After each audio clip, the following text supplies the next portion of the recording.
Hello, I'm Riley Carlson. This is Al Jazeera's continuing coverage of the war between the U.S., Israel, and Iran. Iran is under heavy attack from the U.S. and Israel. Donald Trump insists a deal to end the war is near, but Tehran issues its own counter-proposal. At least 6 people are injured across central Israel following Iran's latest barrage of missiles. Also ahead. I'm riding through one of the busiest parts of Dhaka. Police are deployed at some gas stations as tensions are high and fuel is running short.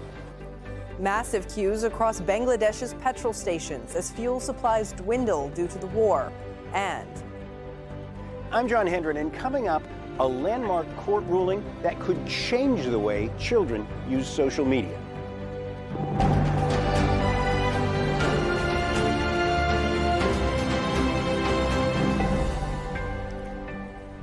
Thank you for joining us. The rhetoric between the United States and Iran has become increasingly threatening, despite diplomatic efforts aimed at de-escalation. Washington has urged Tehran to accept defeat. White House spokesperson Carolyn Levitt warned the U.S. will unleash hell on Iran if it doesn't agree to a deal to end the war. But Iran's Foreign Minister Abbas Araghchi insists no negotiations are underway and says President Trump's talk of negotiations proves that the U.S. is losing the fight. The fact that the talk of negotiations is now being raised is, in itself, a clear admission of defeat. Weren't they previously speaking about unconditional surrender? What has happened now that they are talking about negotiations and requesting them? I will explain that there is no negotiation taking place, but the very fact that they are mobilizing their highest-ranking officials to negotiate with the Islamic Republic indicates that they have accepted defeat. Meanwhile, strikes continue across the Middle East. 2 children were killed in an attack on a residential area in the city of Shiraz in south-central Iran. And in the United Arab Emirates, debris from a missile interception killed 2 people in the capital, Abu Dhabi.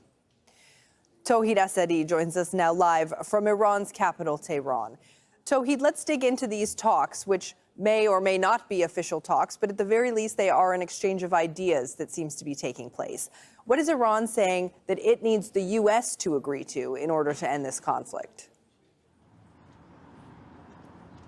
Well, first things first, a high-ranking diplomatic source told Al Jazeera that this is a mediated communication rather than a negotiation, and we've got it from different officials, including the spokesperson for the Ministry of Foreign Affairs, the Foreign Minister himself, military spokesperson, as well as the Speaker of the Parliament, Mohammad Baqir Ghalibaf, all coming out to say that at this point there is no negotiation with the United States, but we know that the spectrum of diplomatic engagement by Iran includes other countries, the regional countries, and beyond Russia and China. There are engagements, as the Foreign Minister had a phone conversation with his counterparts across the region and beyond that. And we know that the 15-point plan that Iran received was not that much welcomed here in Tehran. The diplomatic source told us that this is sort of unreasonable as well as maximalist, and also he said that this is deceptive and a sort of misrepresentation. So we don't see that much of a positive vibe when it comes to this plan. Meanwhile, we hear from different sources in Iran that there is also a counter plan by the Iranian side in which they are asking for complete halting of the aggressions as a sort of precondition for any potentiality of the talks. Whether or not there is going to be a talk remains to be seen, because this is already overshadowed by a cloud of mistrust that is out there. Also, Iranians are considering a guaranteed payment of the war damage as well as conclusion of the war across all fronts, as well as the concrete the recognition of Iran's right to exercise authority over the Strait of Hormuz. So basically, we are dealing with 2 lists, even though the details of which remains to be seen. We can say that there are controversies, clear controversies between the 2 sides, and that makes any negotiation really, really hard. Yeah, and Tauhid, in the meantime, while these negotiations may be happening behind the scenes, U.S. and Israeli strikes are continuing across Iran. Tell us what's been happening there throughout the day. Well, we have been witnessing an exchange of fire between the 2-3 sides, I would say. while Iranians are talking about retaliatory new waves of retaliatory strikes targeting the Israeli territories as well as the U.S. bases across the region, the airstrikes by the Americans and Israelis continue to target different locations across the capital and in other cities. We know that since the early hours of morning, we are hearing constantly the sounds related to the activation of the air defense system in Tehran. And we know that, again, over the past 24 hours, we have reports from different cities across the country, including in Mashhad, including in the border city of Taibad, including in Isfahan, a city which is known for its historical and industrial background. And we know that over the past few days, Isfahan has been targeted several times, specifically heavy bombardment are reported in the industrial parts of the city. And also in more than 200 cities, we know that since the beginning of these airstrikes, airstrikes, assaults have taken place. When it comes to casualties, we know that more than 1,400 people, officially speaking, have lost their lives. When it comes to infrastructures, we know that it is not just the military headquarters or state buildings, but when it comes to civilian units, we know that more than 86,000 units have been targeted so far. Tauhid Assadi, live for us in Tehran. Thank you, Tauhid. The White House's threats against Iran come as the U.S. moves more troops and more warships into the Middle East. That's while insisting that Tehran has been militarily destroyed and is desperate for a deal. Teresa Bow reports from Washington, D.C.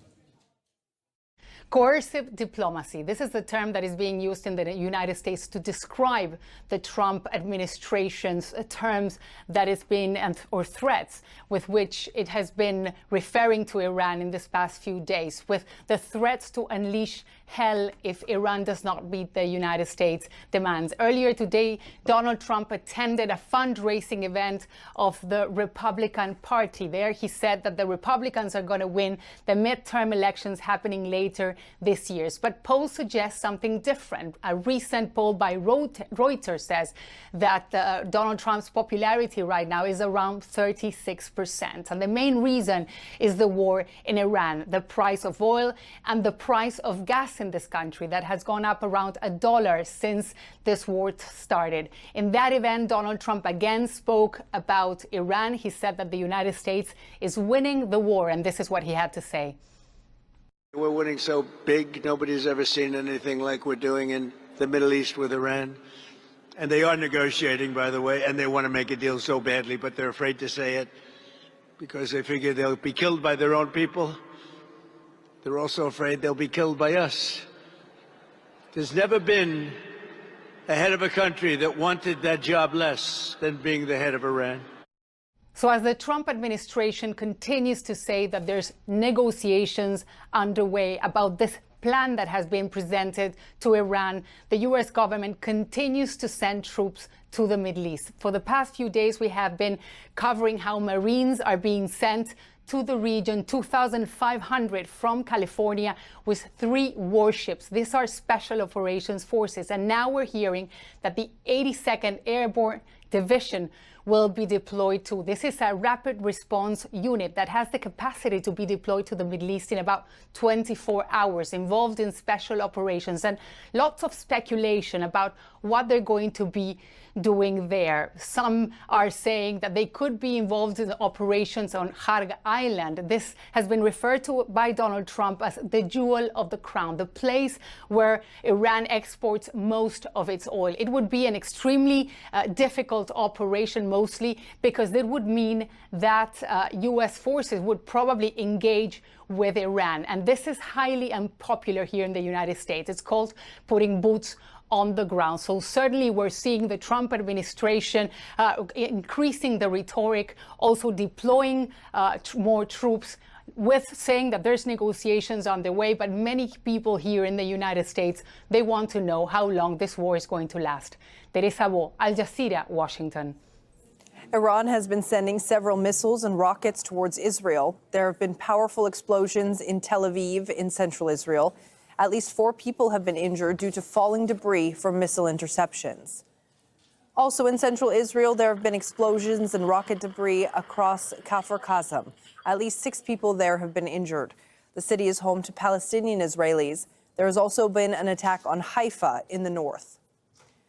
Israel is targeting villages in southern Lebanon as the conflict with Iran's ally Hezbollah enters its 4th week. Israeli ground troops are advancing into Lebanese territory. Prime Minister Benjamin Netanyahu says Israel is expanding what he calls a buffer zone in Lebanon. The issue of dismantling Hezbollah remains before our eyes.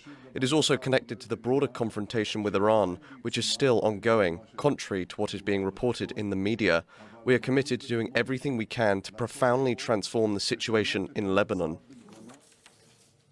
Joining me now from Jaffa in Israel is Abed Abu Shadeh. He's a political commentator. Thank you very much for being with us here on Al Jazeera. I want to ask you first, what are you hearing inside Israel from officials about this exchange of demands, if you will, between the U.S. and Iran?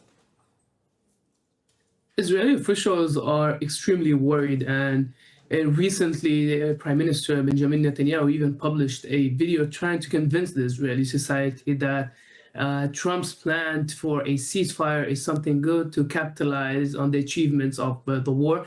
But for the Israeli public, this isn't what was promised. They promised them a regime change. They promised them... Thanks and appreciation for attending this meeting at the headquarters of the GCC Secretary General. In that very critical moment in time, I'd like also to express my condolences to the families of our martyrs, from the civilians and the military who lost their lives due to the Iranian attacks on the GCC countries. Dear audience, let's start at the very beginning by the facts. On the 28th of February 2026, until the moment, the Iranian authorities have launched unprecedented barrage of missiles and drones against the GCC countries at the same time, in addition to Jordan. Iran also targeted some of Islamic countries.